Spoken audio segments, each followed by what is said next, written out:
Merayakan Maulid Nabi Muhammad adalah termasuk dalam ibadah ghairu mahdhah, yaitu sesuatu yang boleh dikerjakan selama dia bukan sesuatu yang haram atau dilarang oleh Allah Subhanahu wa ta'ala. Assalamualaikum warahmatullahi wabarakatuh.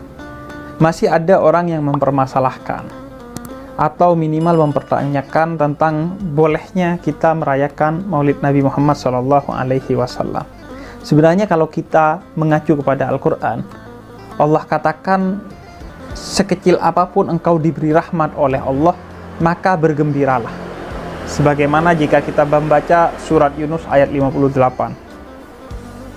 Sedangkan kehadiran Nabi Muhammad, kelahiran Nabi Muhammad, itu merupakan rahmat terbesar yang pernah diterima oleh kita dan seluruh penghuni alam semesta dari awal sampai akhir.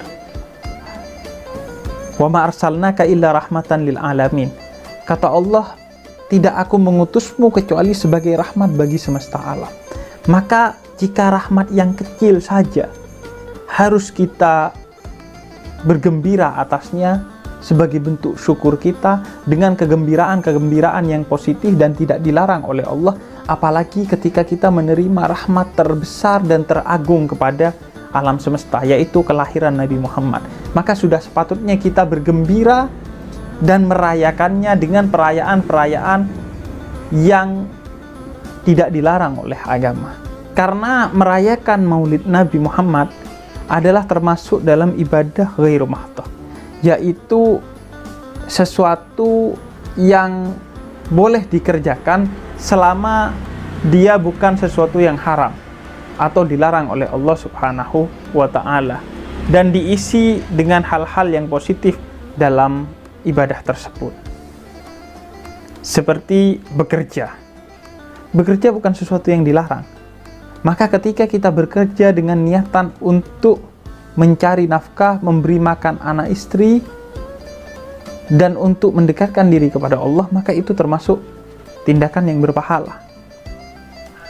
Atau belajar. Ketika kita belajar untuk mencari ilmunya Allah Subhanahu wa ta'ala, maka tindakan itu jadi berpahala. Berbeda dengan ibadah mahdhah, di mana ibadah ini rumusannya diwajibkan ada dalilnya. Dan kalau tidak ada dalilnya, tidak boleh melakukan ibadah ini. Contoh, sholat. Sholat itu ibadah mahdhah. Maka harus ada dalil yang jelas tentang kewajiban sholat dan bagaimana tata cara sholatnya. Maka dalam kaitan ibadah ghairu mahdhah, selama tidak ada larangannya dan kita mengisi dengan hal-hal yang positif, ia bukan hanya boleh, tapi berpahala. Seperti Maulid Nabi Muhammad SAW, bukan hanya tidak ada larangannya, tapi Al-Quran perintahkan kita untuk bergembira atas kelahiran Nabi Muhammad, dan kegembiraan itu kita isi dengan kegembiraan yang positif dan hal-hal yang positif. Misalnya, membaca Maulid Nabi. Membaca Maulid Nabi itu isinya dari Maulid Nabi Muhammad SAW itu adalah sejarah Nabi Muhammad dan pujian kepada Nabi Muhammad. Hanya saja dibacakan secara berjamaah dan memakai bahasa Arab. Ini kadang menjadi kelemahan sebagian orang yang tergolong pemuda tersesat itu. Ketika yang dibacakan bahasa Arab, seolah-olah, wah apa ini? Padahal itu baca sejarah sebenarnya, tapi pakai bahasa Arab. Sejarah lahirnya Nabi hingga wafatnya Nabi, puji-pujian kepada Nabi. Itu wujud kegembiraan kita atas kelahiran Nabi, sehingga itu berpahala.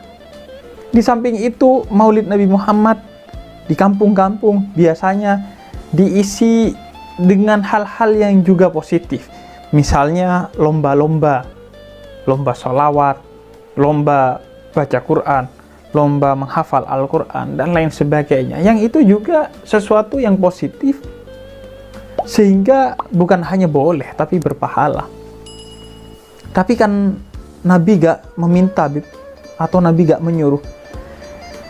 Jadi begini, Nabi itu berat sekali posisinya.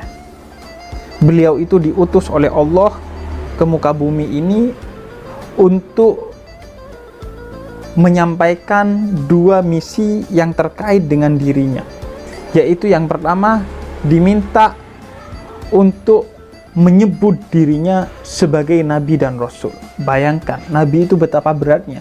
Beliau diutus ke muka bumi ini dan menyampaikan bahwa dirinya adalah utusan Allah.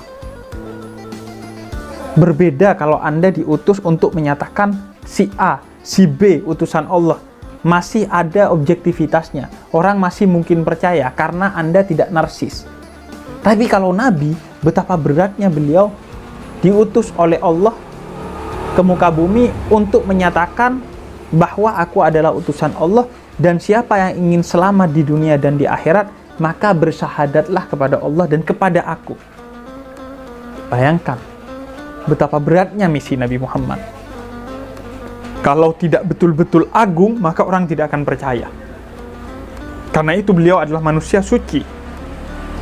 Bukan hanya tidak pernah melakukan kesalahan dan melakukan hal yang sia-sia, tapi selalu melakukan hal-hal yang paling terpuji. Kemudian yang kedua, nggak cukup Nabi Muhammad diberi beban lain, dalam tanda petik, berupa memerintahkan orang untuk bersalawat kepada beliau, memuja-muji beliau. Bayangkan betapa beratnya. Kalau Anda diberi tugas untuk menyuruh orang lain memuja-muji si A atau si B, mungkin agak mudah. Tapi bayangkan Anda diberi tugas untuk memerintahkan orang lain memuja diri Anda. Itu bukan satu yang mudah. Salah-salah bisa kita yang terjebak dalam kesombongan. Salah-salah kita bisa dianggap narsis kalau kita tidak memantaskan diri. Jadi karena dua tugas utama itu, Nabi harus memantaskan dirinya secara agung.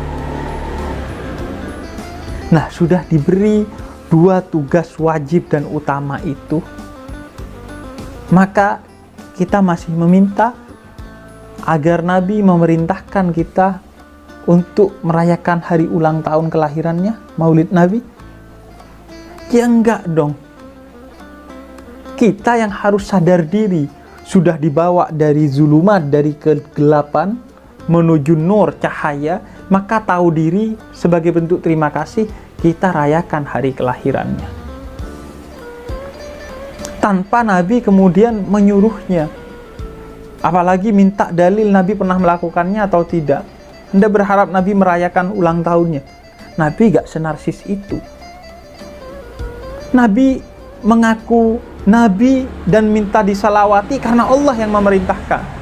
Kalau beliau sendiri, beliau seorang yang sangat rendah hati,